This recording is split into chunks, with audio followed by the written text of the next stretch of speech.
اعوذ باللہ من الشیطان الرجیم بسم اللہ الرحمن الرحیم۔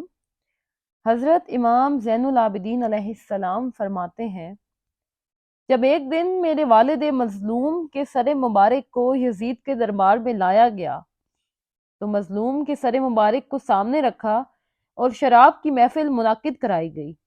ایک دن سفیر روم بھی یزید کی محفل میں شریک تھا، اس کا شمار بھی روم کے اشراف میں ہوتا تھا، اور اس نے یزید سے پوچھا، اے عرب کے بادشاہ، یہ کس کا سر ہے؟ یزید نے کہا، تجھے اس سر سے کیا سروکار؟ سفیر روم نے کہا، جب میں اپنے ملک روم واپس جاؤں گا تو بادشاہ روم مجھ سے تمہارے ملک کے بارے میں رپورٹ مانگے گا کہ عرب کے حالات کیسے ہیں اور تو نے وہاں کیا دیکھا، تو میں ان کو کیا بتاؤں گا؟ میری خواہش ہے کہ اس سر اور اس کے صاحب کے بارے میں مکمل معلومات حاصل کروں تاکہ بادشاہ روم تمہاری اس خوشی کا برابر کا شریک ہو۔ یزید نے کہا کہ یہ حسین ابن علی کا سر ہے۔ سفیر روم نے کہا، اس کی ماں کا نام کیا ہے؟ یزید نے کہا، اس کی ماں کا نام فاطمہ بنت محمد صلی اللہ علیہ وآلہ وسلم ہے۔ سفیر روم جو کہ عیسائی تھا یزید کی طرف رخ کر کے کہنے لگا، تم اور تمہارے دین پر لعنت ہو، میرا دین تمہارے دین سے 1000 درجے بہتر ہے۔ میں حضرت داؤد کی نسل سے ہوں، یعنی وہ میرے جد امجد تھے، جبکہ میرے اور ان کے درمیان کئی پشتوں کا فاصلہ ہے۔ جبکہ آج بھی عیسائی میری اس نسبت کو سلام کرتے ہیں، میری تجلیل و تعظیم بجا لاتے ہیں، میرے پاؤں کی خاک کو تبرک کے طور پر اٹھاتے ہیں اور اسے اپنی آنکھوں کا سرما بناتے ہیں، جبکہ میرے اور حضرت داؤد کے درمیان کئی نسلوں کا فاصلہ ہے۔ جبکہ تم نے اپنے پیغمبر کے نواسہ اور اولاد کو اس بے دردی سے قتل کیا ہے، جبکہ ان کے پیغمبر کے درمیان اس ماں فاطمہ کا فقط فاصلہ ہے۔ یہ تمہارا دین کیسا دین ہے؟ پھر اس نے کہا، کیا تو نے گرجا حاضر کی داستان سنی ہے؟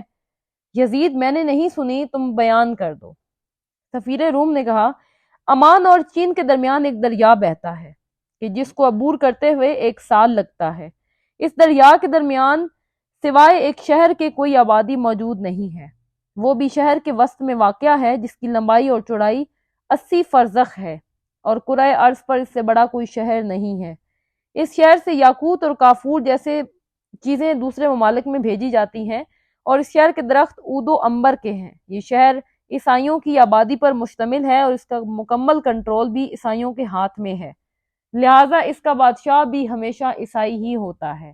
اس شہر میں سارے گرجا گھر پائے جاتے ہیں اور اس میں سب سے بڑا گرجا گھر حاضر ہے۔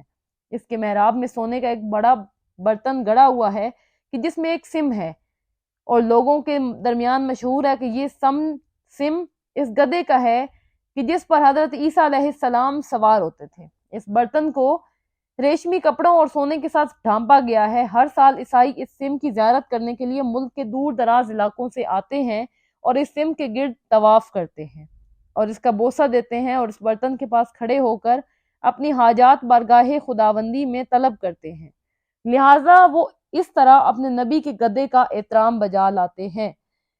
ادھر عیسائیوں کی عقیدت کا یہ حال ہے کہ وہ خیال کرتے ہیں کہ اسی طرح کہ جیسے گدے کا سم ہے کہ جس پر حضرت عیسیٰ علیہ السلام سواری کرتے تھے، لیکن ادھر تم ہو کہ جس نے پیغمبر کے نواسے کو ذبح کر دیا۔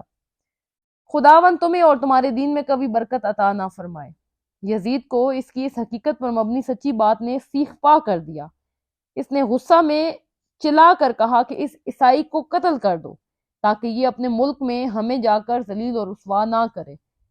جب سفیر روم نے اپنے قتل ہونے کا احساس کیا تو اس نے یزید کو مخاطب ہو کر کہا، کیا تو مجھے قتل کرنا چاہتا ہے؟ یزید پلید نے کہا، ہاں۔ سفیر روم نے کہا، اے یزید، تو اچھی طرح جان لے کہ کل رات میں نے تمہارے پیغمبر صلی اللہ علیہ وآلہ وسلم کو خواب میں دیکھا ہے کہ جنہوں نے فرمایا، اے عیسائی، تو بہشتی ہے۔ مجھے تمہارے پیغمبر کی گفتگو سے تعجب ہوا تھا، لیکن اب مجھے یقین ہو گیا ہے کہ وہ خواب سچا تھا۔ اور اس کے بعد اس نے کلمہ پڑھا، یعنی اس نے دل و جان سے اقرار کیا، اشہد ان لا الہ الا اللہ واشہد ان محمد رسول اللہ صلی اللہ علیہ وآلہ وسلم۔